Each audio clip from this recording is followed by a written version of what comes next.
Bienvenue à la méditation du mercredi de l'Institut biblique de Bruxelles. Notre monde s'enfonce de crise en crise, Covid, énergie. Et dans ce monde en crise, où trouver de l'espérance, des certitudes pour envisager l'année nouvelle? Réponse qui a fait ses preuves depuis des siècles dans la parole de Dieu. Écoutez-la nous parler.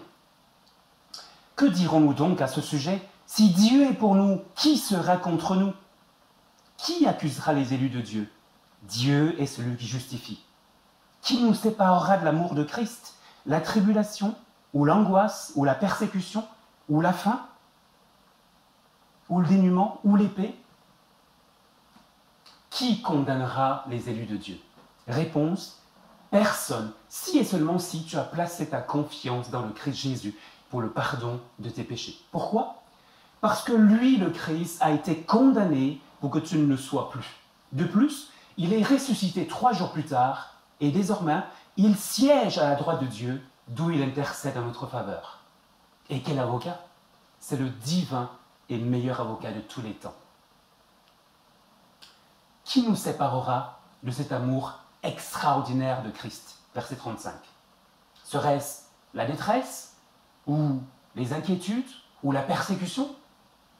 Aucune détresse, aucune inquiétude, fondée ou non, ne saurait entamer la réalité de l'amour de Dieu pour nous en Christ Jésus.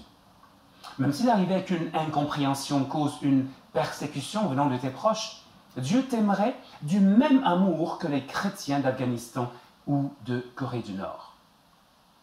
2 Timothée 3, verset 12, d'ailleurs, nous assure que le lot commun pour tous ceux qui veulent vivre pieusement en Jésus, c'est d'être persécutés.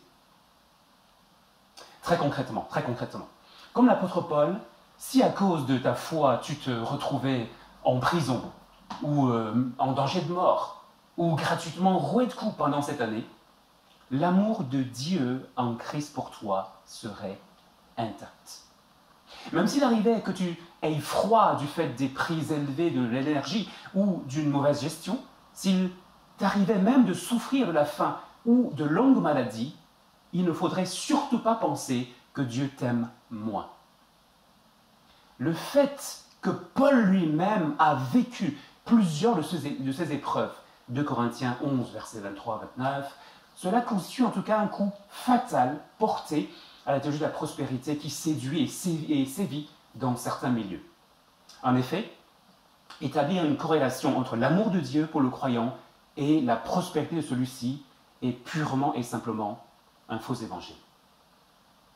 Si j'obéis en marchant conformément à ses instructions, Dieu m'assure qu'il m'aime. Jean 14, verset 21. Même si pour un temps que Dieu permet, il faut peut-être souffrir, voire manquer même du nécessaire.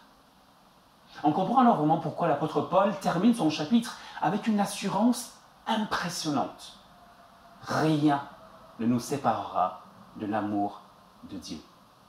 Que cette certitude, en tout cas, soit pour nous un encouragement à toujours mieux travailler à notre sanctification pour la gloire de Jésus. Bonne et heureuse année dans le Christ Jésus.